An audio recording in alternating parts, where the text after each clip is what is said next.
Good morning all of you. How are you? कैसे आप सब? I hope you are fine and healthy.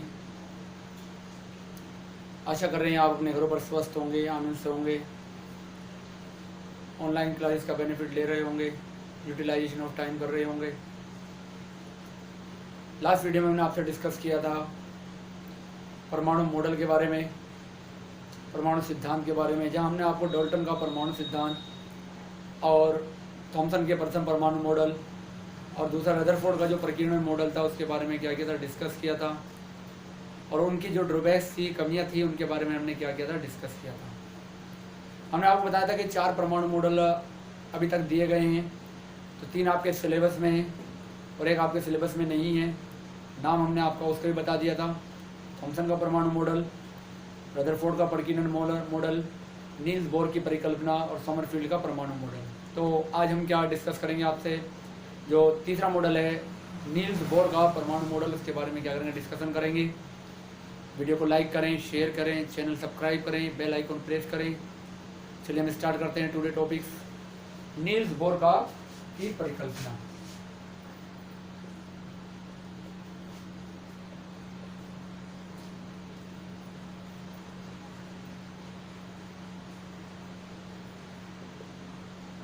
जैसा कि आपको पता ही है कि रदरफोर्ड परमाणु मॉडल जो प्रकीर्णन मॉडल था वो कई जगह आकर क्या हो गया था, फेलियर हो गया था. तो जो रदरफोर्ड परमाणु मॉडल की जो कमियां थी उनको दूर करने के लिए बोर नामक वैज्ञानिक ने अपना मॉडल प्रस्तुत किया. ठीक है, इन्होंने अपने मॉडल में क्या बताया, इन्होंने ये बताया कि जो परमाणु में क्या होता है, एक धनावेशित भाग होता है जिसको क्या कहा जाता है, नाभिक कहा जाता है, न्यूक्लियस कहा जाता है.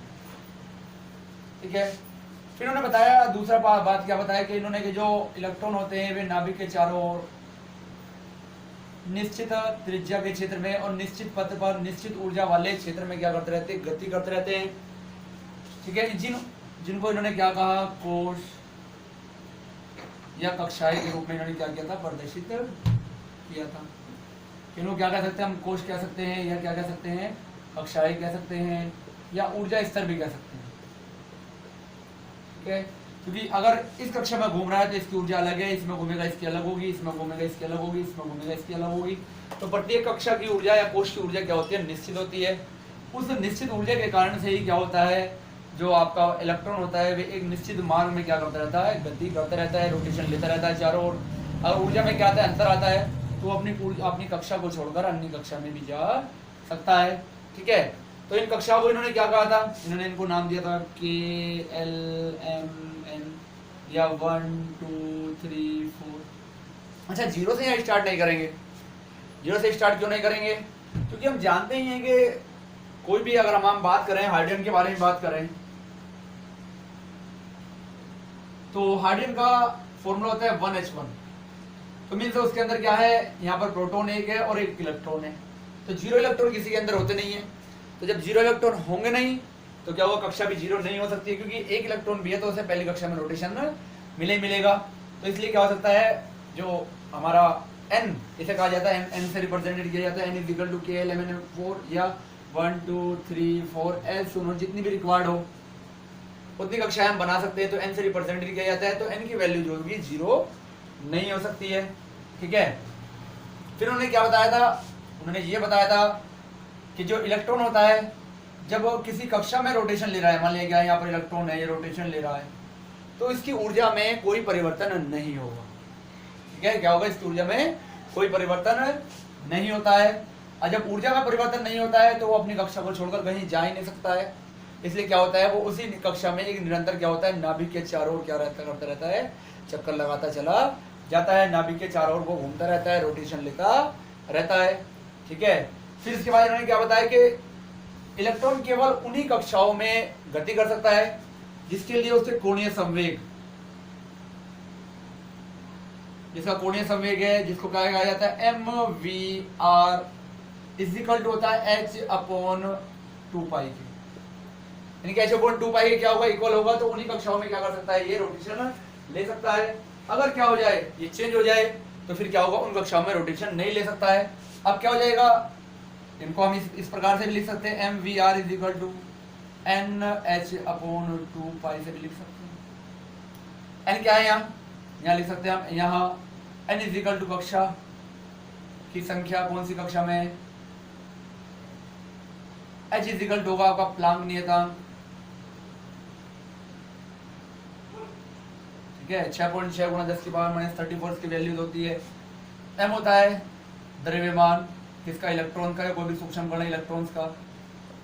v होगा क्या, वेग, इलेक्ट्रॉन का वेग। और r क्या होगा यहाँ पर, त्रिज्या को रिप्रेजेंटेड कर रहा है, यानी किस एंगल से क्या हो रहा है, हमारा जो एटम है, मतलब जो हमारा इलेक्ट्रॉन है, किस रेडियस में क्या हो रहा है, रोटेशन ले रहा है। तो इसके एमवीआर कोणीय समीकरण इसके इक्वल होगा तो ही रोटेशन ले पाएगा। अगर ये क्या होगा, इसमें चेंज आ जाएगा तो फिर क्या होगा, ये रोटेशन नहीं ले पाएगा, फिर कक्षा में घूमेगा नहीं। तो घूमने के लिए कोणीय समय का मान NH/2π क्या होना चाहिए, इक्वल होना चाहिए। इसके बाद इन्होंने बताया कि हमारे पास क्या है, यदि कोई, चलो यही कर लेते हैं बात, यदि कोई इलेक्ट्रॉन हमारा अंदर वाली कक्षा से बाहर वाली कक्षा में जाए या बाहर वाली कक्षा से अंदर वाली कक्षा में जाए, तो मान लें कि पहले अंदर वाली कक्षा की ऊर्जा है 2 किलो जूल, तो बाहर वाली के 4 किलो जूल, फिर 6 किलो जूल, फिर 8 किलो जूल, ये क्या है, ऊर्जा का लेवल है। तो अब क्या होगा, जैसे ही क्या होगा, कोई इलेक्ट्रॉन अंदर वाली कक्षा से बाहर वाली कक्षा में जाए, तो यहाँ पर आपको दिखाई दे रहा है यहाँ 2 किलो जूल एनर्जी है इसकी। अब बाहर आने के लिए कितना चाहिए, 8 किलो, तो यानी कि इसे 6 किलो जूल की रिक्वायरमेंट है, 6 किलो जूल एनर्जी और रिक्वायर्ड है। 6 किलो जूल एनर्जी जब इसको मिलेगी तो ये इस कक्षा में रह पाएगा, अदरवाइज यहाँ नहीं रह पाएगा। तो क्या करेगा, यहाँ पर जब अंदर वाली कक्षा से बाहर वाली कक्षा में जाएगा तो क्या करेगा, ऊर्जा का अवशोषण, क्या करेगा, ऊर्जा को अवशोषित करेगा, ऊर्जा का अवशोषण होगा। और जब बाहर वाली कक्षा से क्या जाएगा, अंदर वाली कक्षा में जाएगा तो ऊर्जा का क्या करेगा, उत्सर्जन, क्या करेगा, उत्सर्जन करेगा। क्यों, अंदर वाली ऊर्जा क्या है, कम है, और बाहर वाली ऊर्जा ज्यादा है।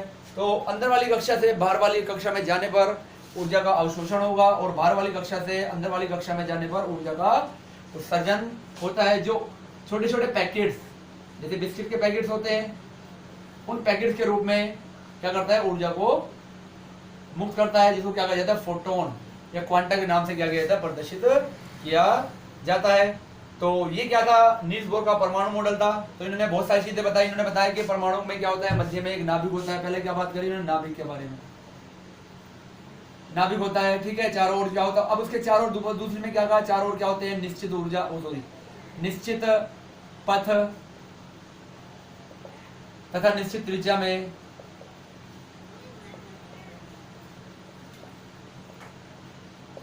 इलेक्ट्रॉन गति करते रहते हैं, ठीक है। तीसरा क्या बताया इन्होंने, जो पथ होता है, जो त्रिज्या होती है, उन्हें क्या कहा इन्होंने, कक्षाएं कहा, कक्षा या कोश या ऊर्जा स्तर से क्या किया इन्होंने, प्रदर्शित किया इसको। चौथा इन्होंने क्या बताया कि कक्षा की ऊर्जा निश्चित होती है।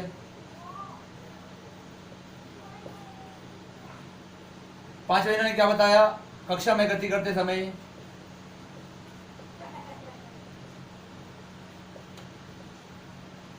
ऊर्जा में परिवर्तन नहीं होता है।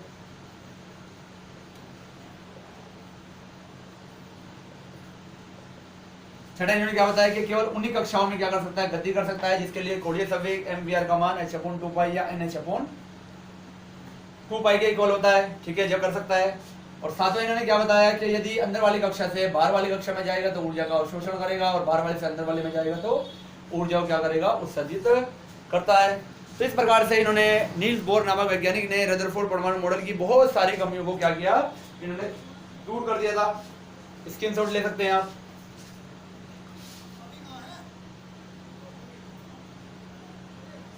चलिए, स्क्रीनशॉट आपने ले लिया होगा।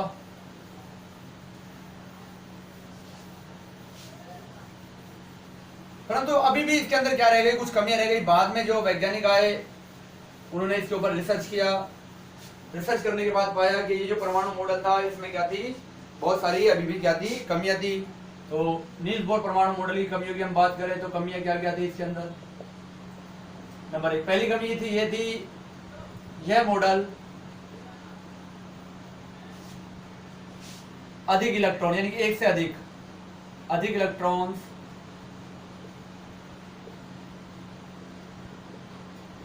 वाले तत्वों पर लागू नहीं होता है। एक से अधिक की बात कर रहे हैं, लागू नहीं होगा। क्यों नहीं होगा? क्योंकि उन्होंने अपना मॉडल जो प्रस्तुत किया था वो हाइड्रोजन परमाणु के बेस किया था। इन्होंने अपना पूरा एक्सपेरिमेंट जो किया था वो हाइड्रोजन परमाणु पर किया था। तो हाइड्रोजन परमाणु में क्या होता है? 1 इलेक्ट्रॉन होता है, सिंगल इलेक्ट्रॉन होता है।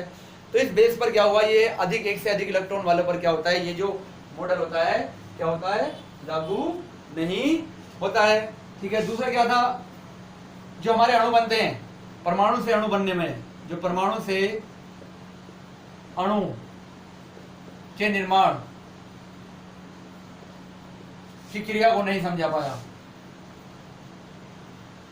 कि क्या है, नहीं समझा पाया क्या है, क्या कंडीशन है, क्यों हो रहा है, ये सारी की सारी क्या हो रहा है।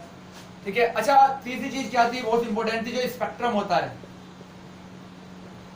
स्पेक्ट्रम मतलब आप देख सकते हैं, जैसे आप इंद्रधनुष देखते हैं बरसात के समय में, तो 7 रंग आपको दिखाई देते हैं, तो वो भी एक प्रकार से क्या आपका स्पेक्ट्रम ही कहलाएगा। तो उसमें क्या होता है, आपको कलर जो होते हैं अलग अलग दिखाई देता है विब ग्योर के आधार पर, यानी कि आपको विब ग्योर वायलेट होता है, इंडिगो होता है, विब ब्लू होता है, ग्रीन होता है, रेड होता है, सॉरी ऑरेंज होता है, GYOR, और क्या होता है आपका रेड होता है। ठीक है। तो क्या होता है, इसका सीक्वेंस होता है VIBGYOR, violet, indigo, blue, green, yellow, orange, red. तो ये क्या होता है, आपका स्पेक्ट्रम है। तो जब इसके बारे में आइडेंटिफाई किया गया, जो इन्होंने बताया था, तो स्पेक्ट्रम बनने में बहुत सी क्या रही थी, स्पेक्ट्रम में द्विक लाइनें, द्विक लाइन, द्विक लाइन का मतलब एक के ऊपर एक आ जाना, ऐसे एक के ऊपर आ जाना है, तो डबलेट हो रही थी। तो जो डबलेट आ रही थी, द्विक लाइन को नहीं समझा पाए।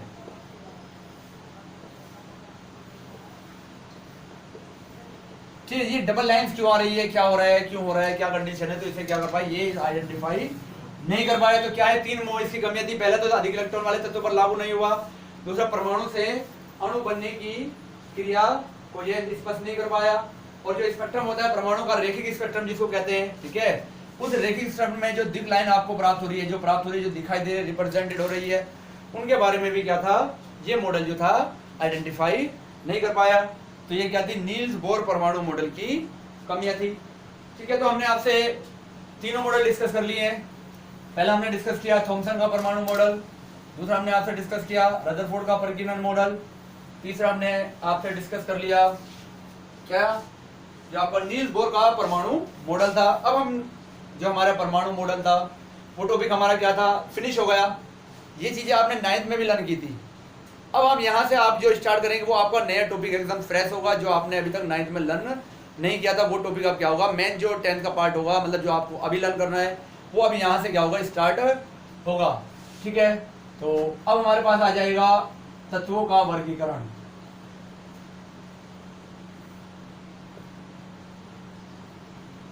तो वर्गीकरण क्या, वर्गीकरण मीन्स होता है बांटना।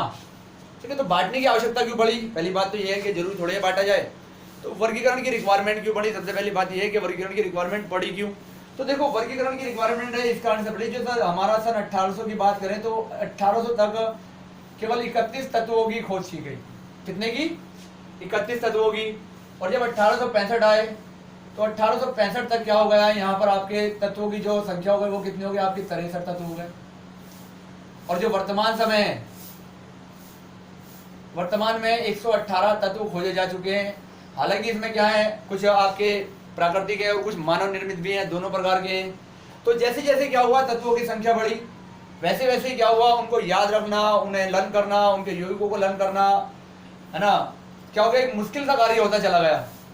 तो सबको याद रखने के लिए अध्ययन की सुविधा की दृष्टि से वैज्ञानिकों ने क्या सोचा कि इनको क्या कर दिया जाए, वर्गीकरण कर दिया जाए, जिससे क्या हो जाए कि सारे के सारे जितने भी तत्व हैं, जो उनके यौगिक हैं, जो भी उनसे हमें कंपाउंड प्राप्त हो रहे हैं, यौगिक प्राप्त हो रहे हैं, जो भी चीजें मिल रही हैं, उनको एक सरल और क्रमबद्ध तरीका मिल जाए, जिससे हमें क्या हो जाए, उनको अध्ययन करने में, लर्न करने में क्या हो जाए, इजीनेस हो जाए। तो इस कारण से तत्वों के वर्गीकरण की क्या पड़ी, जो वैज्ञानिकों को आवश्यकता पड़ी। तो इसमें अलग अलग वैज्ञानिकों ने अलग अलग समय पर क्या किया, वर्गीकरण किया। सबसे पहले जो वर्गीकरण किया वो जो डोबेराइनर था, डोबेराइनर ने सबसे पहले वर्गीकरण किया, फिर न्यूलैंड्स आए, फिर मेंडलीव आए, फिर हेनरी मोजले। तो लगभग 3-4 जो वर्गीकरण है तत्वों के वर्तमान समय तक आ चुके हैं। ठीक है। तो हम क्या करेंगे, स्टेप बाय स्टेप एक एक करके क्या करेंगे, सबका अध्ययन करते हैं। तो जो तत्वों के वर्गीकरण, ठीक है, तो तत्वों के वर्गीकरण का सबसे पहला मॉडल जो सबसे पहला वर्गीकरण जो दिया गया वो दिया गया आपका डोबेराइनर द्वारा। डोबेराइनर का त्रिक सिद्धांत कहा जाता है इसको। Triads theory.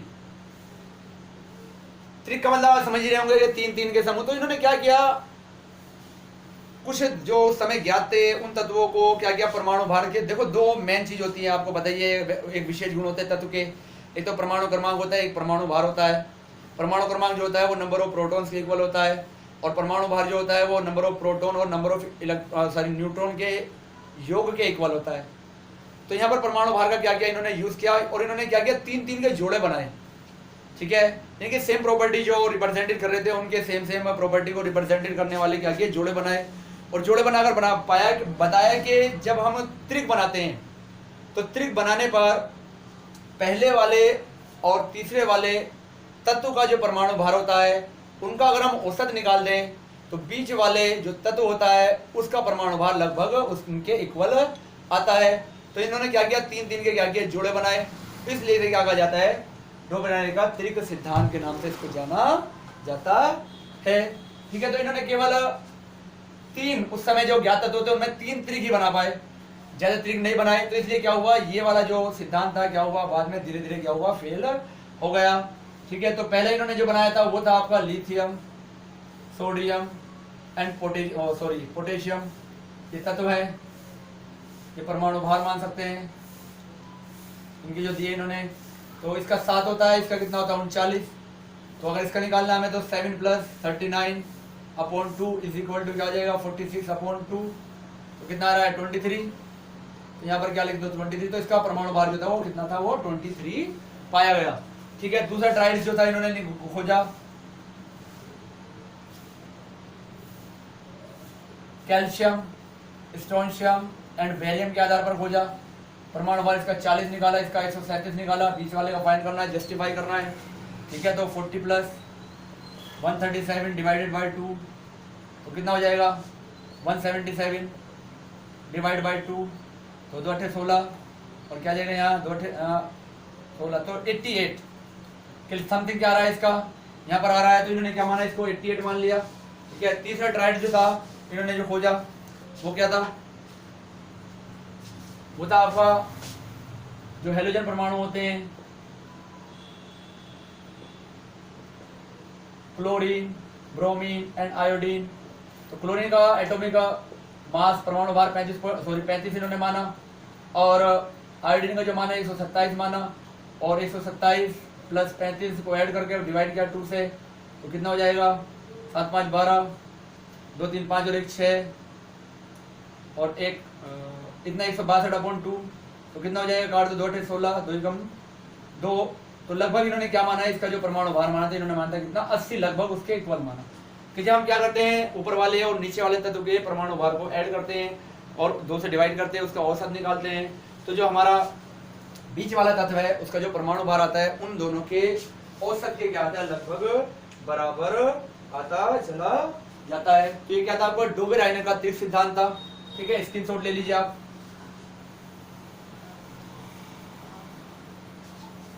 चलिए सेकंड हम बात करते हैं आपसे, जो दूसरा है हमारे पास न्यूलैंड का अष्टक नियम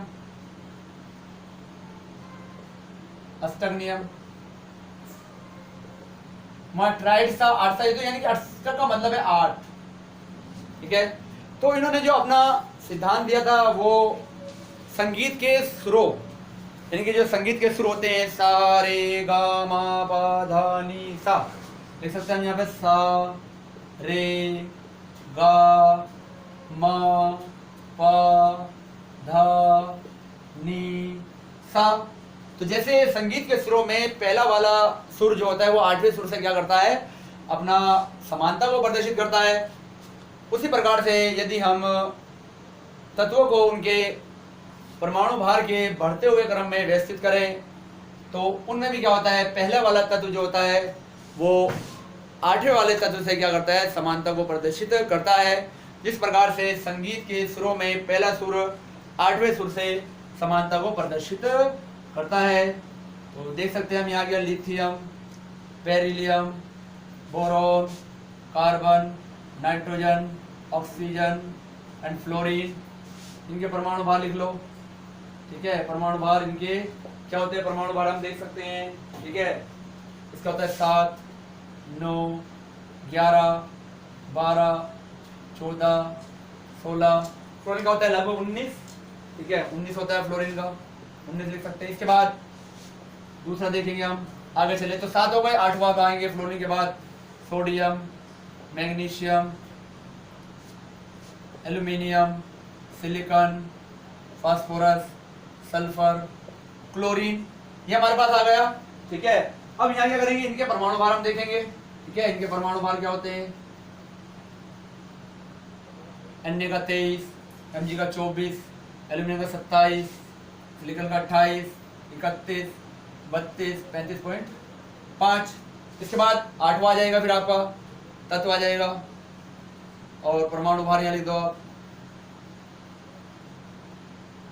ठीक है, तत्व हो जाएगा आपका पोटेशियम एंड कैल्शियम, इसका होगा 39, इसका होगा 40।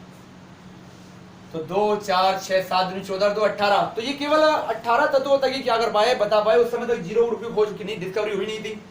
तो ये इनका जो सिद्धांत था ना, फेलियर कहाँ हुआ, कमी क्या थी, कमी की बात करें तो इनका सिद्धांत जो था वो कैल्शियम तक ही अप्लाई हो पाया। यदि कैल्शियम से आगे चले तो स्कैंडियम आया, फिर वेनेडियम आया, टाइटेनियम आया, सब आते चले गए, क्रोमियम, मैग्नीज, आयरन वगैरह आते चले गए। तो फिर ये सिद्धांत जो हुआ क्या हुआ, फेल हो गया। उसके बेस पर यानी कि जो इन्होंने बताया था 8वां तत्व जो होता है वो पहले वाले तत्व से समानता रखता है, तो जैसे इसके आगे वाले तत्व इन्होंने ऐड किया तो उसने क्या की, इनसे समानता प्रदर्शित नहीं की।